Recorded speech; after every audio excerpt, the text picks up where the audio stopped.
On the 1st of January, the DPRK marked the 2026 New Year with a celebratory performance in the capital's Nungnado or May Day Stadium. The performance was held in attendance of the General Secretary, Kim Jong-un, and included singing, dancing, a countdown to midnight, followed by an address by the General Secretary. On the 5th of January, the country unveiled progress on the ongoing construction of the Memorial Museum of Combat Feats at Overseas Military Operations in Pyongyang, dedicated to the Korean troops serving in Russia and in Ukraine. The complex is being built close to the new Hwasong development area in the north of Pyongyang. On the 17th of January, a major state conference was held to mark the 80th anniversary of the Socialist Patriotic Youth League, the country's primary youth organisation. The central event was held at Hwasong Stadium in downtown Pyongyang, where the General Secretary addressed youth organisation leaders and members. This is your monthly rundown of events in the DPRK for January 2026. This is the first edition of this month, a look back through DPRK media at the major headlines of the past month.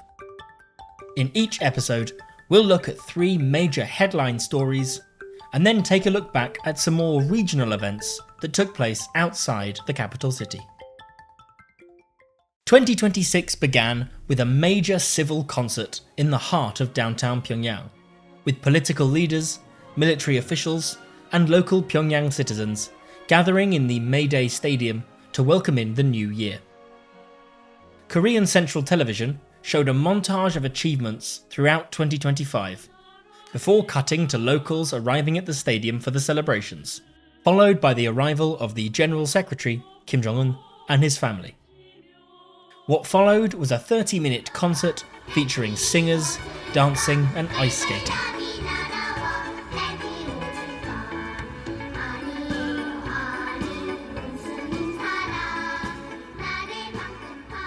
As the clock ticked closer to midnight, the channel showed images of the country's 2025 developments, including new rural hospitals, street developments, and the newest construction and developments in Wonsan and Samjiyon. Finally, the countdown began, and the new year was welcomed with fireworks and a speech by the General Secretary.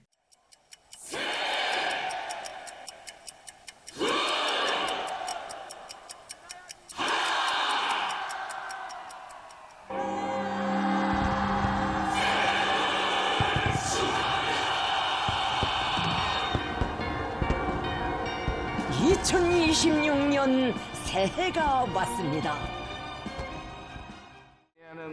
평양 시민 여러분, 근면하고 애국적인 근로인민의 대표자로서 뜻깊은 신년 경축 행사에 초대된 노력 혁신자들과 공로자 동지들, 충실하고 용감한 조선인민군 장병들, 이 밤에 환희를 더해주고 있는 우리 청소년 학생들과 예술인들, 동지들, 새해를 축하합니다.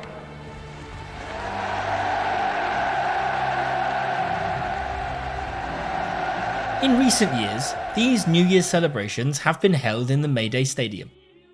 However, prior to 2024, the main New Year's events were held on Kim Il-sung Square, with fireworks launched around the Juche Tower, akin to military and civil parades. On the 5th of January, the leader Kim Jong-un paid a visit to the construction site of a new memorial museum dedicated to the troops fighting alongside Russia in Ukraine. Officially titled the Haewae Gunsa Jakjeon Dontuwon Ginyomgwan, or Memorial Museum of Combat Feats at Overseas Military Operations. The visit in January showed much of the exterior of the building had been completed, with a lot of the ongoing construction taking place in the interior and on the landscaping in front of the museum. Korean Central TV showed footage of the cabinet and leading Workers' Party members helping to plant trees in front of the museum building, which will presumably soon see completion and inauguration.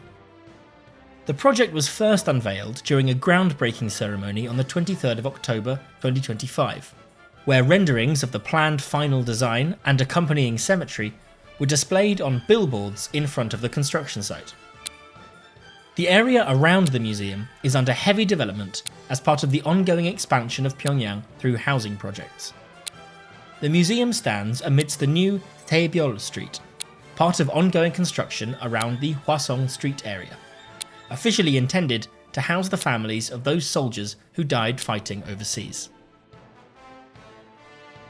The announcement and construction of this museum followed a ceremony in 2025 honouring commanding officers, returning soldiers and Gold Star families in Pyongyang.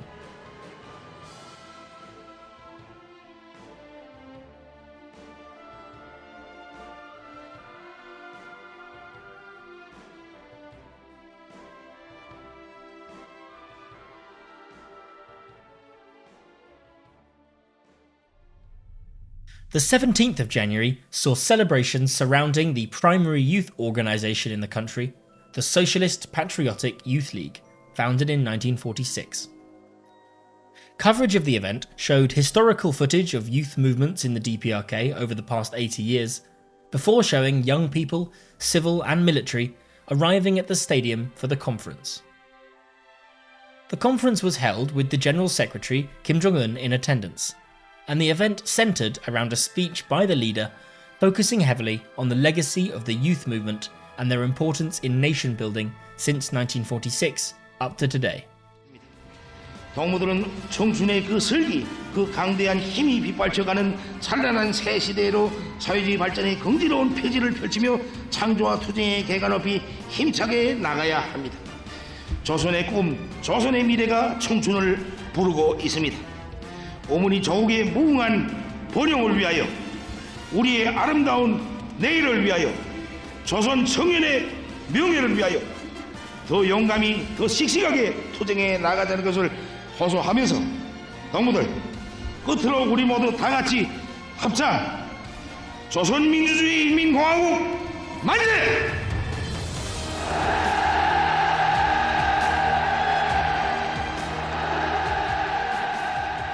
The organisation as a whole was awarded the Order of Kim Jong-il, oft described as the DPRK's highest award alongside the Order of Kim Il-sung, and the General Secretary pinned the medal onto the Youth League's flag.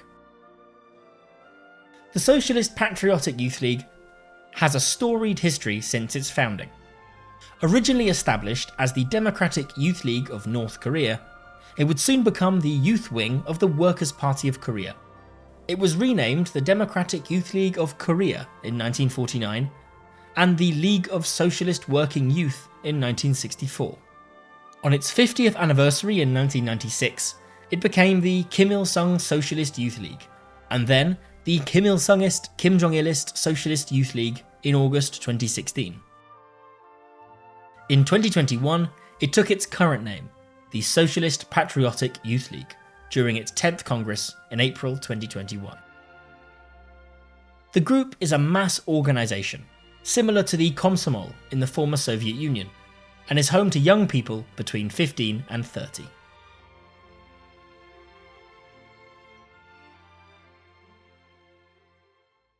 Looking to more regional news, in the Hwasong county of North Hamgyong province in the DPRK's far northeastern region, a new working people's holiday camp was inaugurated as part of nationwide efforts to improve living standards in rural areas. The inauguration ceremony was held on the 20th of January. Coverage of the event showed new hot pools and living facilities for visitors to the holiday camp, a common sight in the DPRK and across the former Soviet Union as a destination for work units. In the northern border city of Sinuiju, which sits on the river opposite the Chinese city of Dandong, construction continued on a new combined greenhouse project, part of a broader ongoing project to expand these greenhouses across the country to help improve the agricultural situation nationally. The construction was highlighted due to a visit by the General Secretary Kim Jong-un, who travelled to the site by train and addressed the construction workers from his train before visiting the vast construction site. On the 23rd of January, KCTV highlighted the completion and official inauguration of the Yeonbunjim Coastal Park District on the DPRK's east coast, also near Hwasong County in North Hamgyong Province. Broadly during the month, Korean Central Television also highlighted regional celebrations around the Socialist Patriotic Youth League anniversary,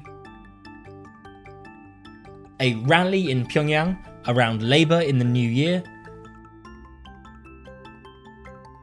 and developments nationwide on the 20x10 policy for rural development. This has been your rundown for headline events in DPRK media throughout January 2026.